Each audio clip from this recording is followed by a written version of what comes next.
Mistakes in art are often the starting point for new ideas and creative breakthroughs. As an illustrator, I don't necessarily see such mishaps as something negative, but as opportunities to create something unique and unexpected. My name is Martin, and I'm an illustrator from Cologne in Germany. In this video, I'll be drawing a lot in my sketchbook and revealing my process. Why don't you get your pencils out and draw right along, or just relax and watch?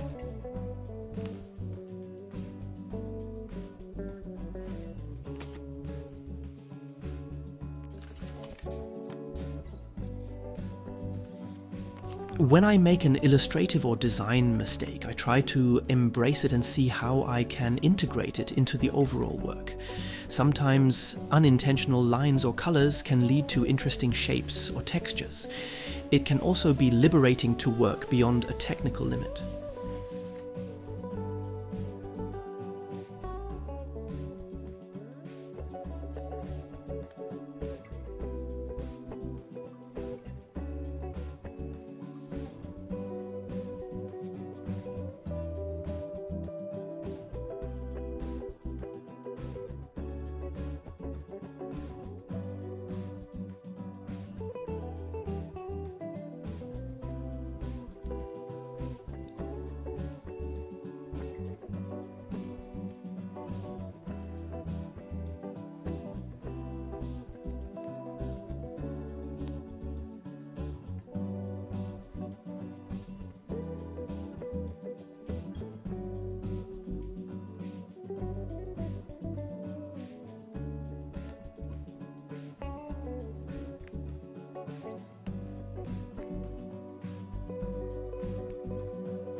At this point I tried a monotype.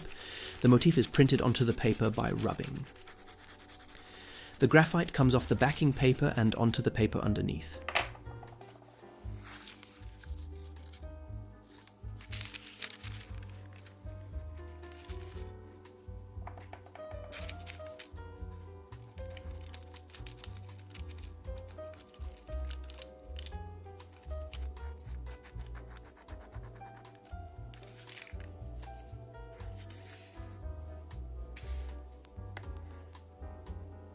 When I open my sketchbook and the new blank white page shines at me, I am overcome by a wonderful feeling. The first stroke is allowed to be crooked and lopsided.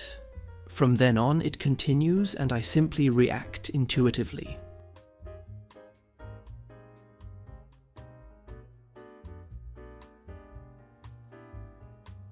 When I draw, I always try to bring different ideas together. The head and the flower were initially created separately in my head. Then I put them together and add a little texture with the black hatching.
People are my favorite thing to draw. I try to memorize poses in my head when I observe people in everyday life.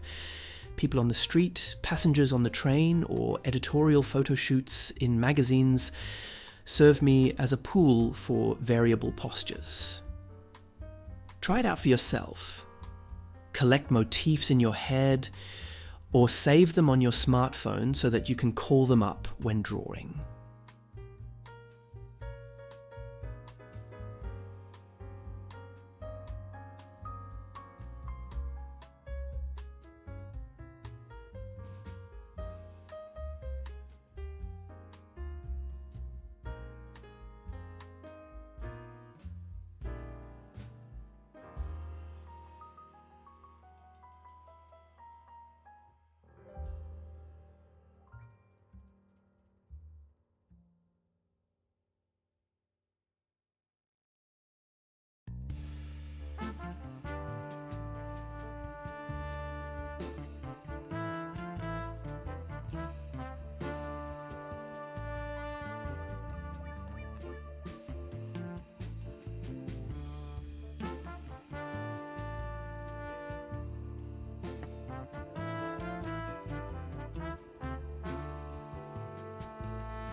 And now let's draw something here and there on the page to fill the rest of the space a little. How about a flower?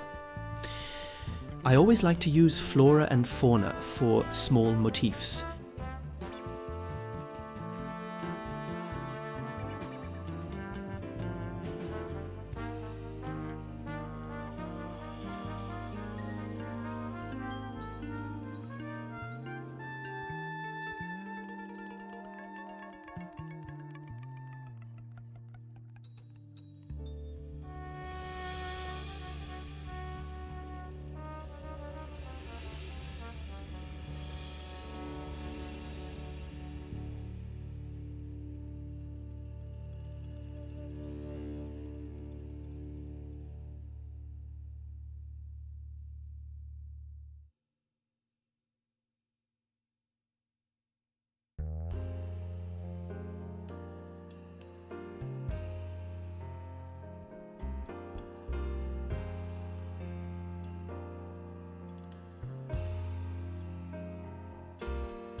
I haven't found much time for it recently to really create and to draw. Right now is a morning when I'm really free. I never really needed this me time before, or I thought I didn't need it. And yes, I'm sitting here in peace and quiet, watching videos about how people or artists scale their work, i.e. enlarge or reduce it, and how the whole thing can work. Somehow I've always been worried about the large format. I've always tended, and still tend to use the small format. That is a 5.15, and recently I've worked my way up to a 4 to a 3.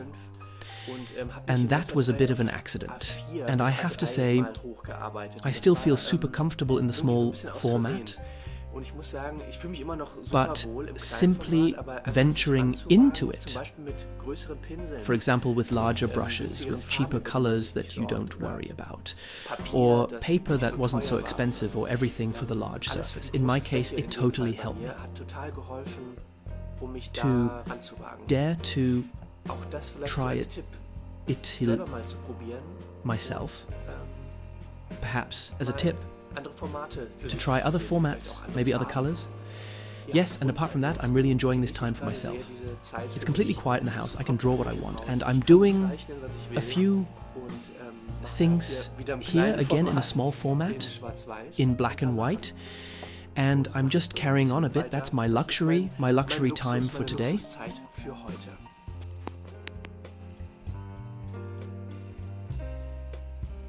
Here you can see a few watercolor-filled pages that I painted together with my 4-year-old daughter. I love painting with her and will now continue drawing on the dried pages.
The most exciting works often come from playing with imperfection. Experimenting with techniques, materials, or even styles can also be inspiring.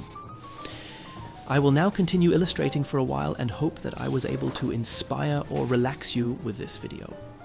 Thanks for watching and see you in the next video. Have fun continuing to draw.